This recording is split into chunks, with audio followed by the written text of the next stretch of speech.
सभी को राधे राधे। आज की इस वीडियो में हम सुनेंगे माघ मास का 27वां अध्याय। तो आइए सुनते हैं। प्रेत कहने लगा कि हे पथिक, मैं इस समय तुम्हारे पास जो यह गंगा जल है मांगता हूँ, क्योंकि मैंने इसका बहुत कुछ महात्म्य सुना है। मैंने इस पर्वत पर गंगा जल का बड़ा अद्भुत आश्चर्य देखा था, इसलिए ये जल मांगता हूँ, क्योंकि मैं प्रेत योनि में अति दुखी हूँ। एक ब्राह्मण अधिकारी को यज्ञ कराकर ब्रह्म राक्षस हो गया।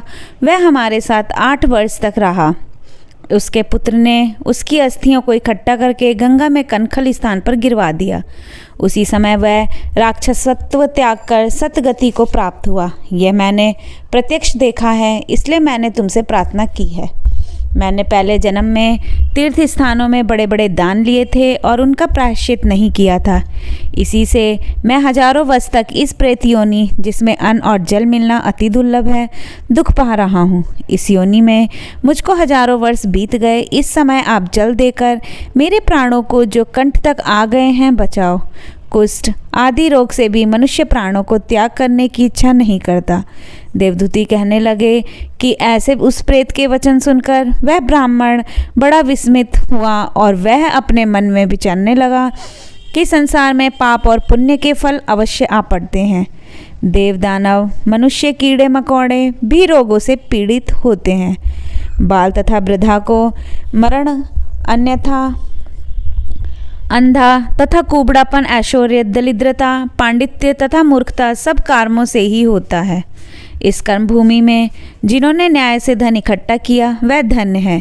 यह सुनकर प्रेत गदगद वाणी से बोला, हे पथिक, मैं जानता हूँ कि आप सर्वज्ञ हैं। आप मुझको जीवन का आधार जल इस प्रकार दो जैसे मेघ चातक को देता है।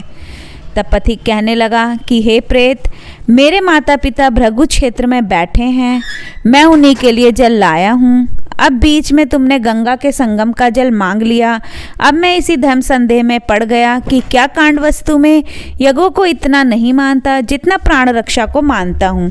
इसलिए प्रेत को जल देकर तृप्त करके माता पिता के लिए फिर जल लाऊंगा। लोमस जी कहने लगे, इस प्रकार उस पथिक ने गंगा यमुना के संगम का जल उस प्रेत को दिया।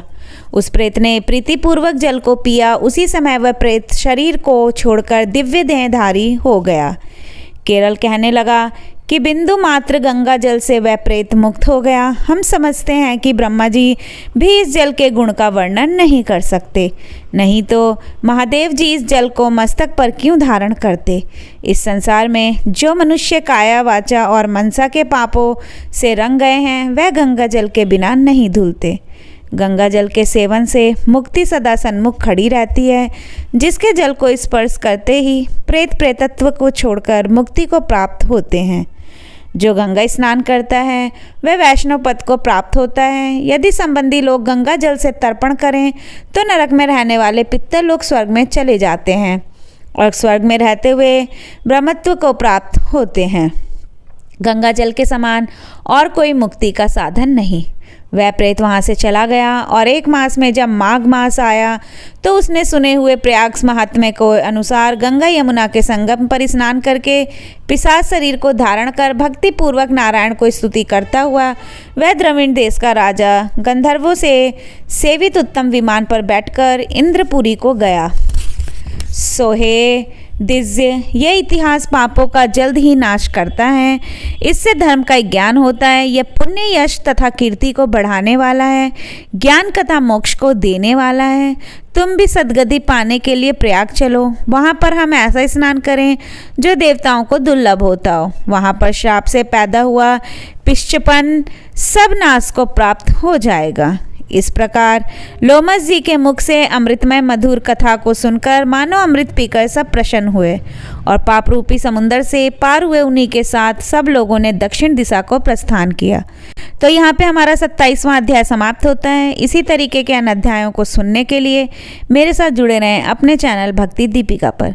वीडियो को पहली बार देख रहे हैं तो लाइक कीजिए, शेयर करिए और अगर चैनल पर नए हैं तो चैनल को सब्सक्राइब करिए, बेल आइकन दबाइए, जिससे आपको आने वाली वीडियो की नोटिफिकेशन मिल सके।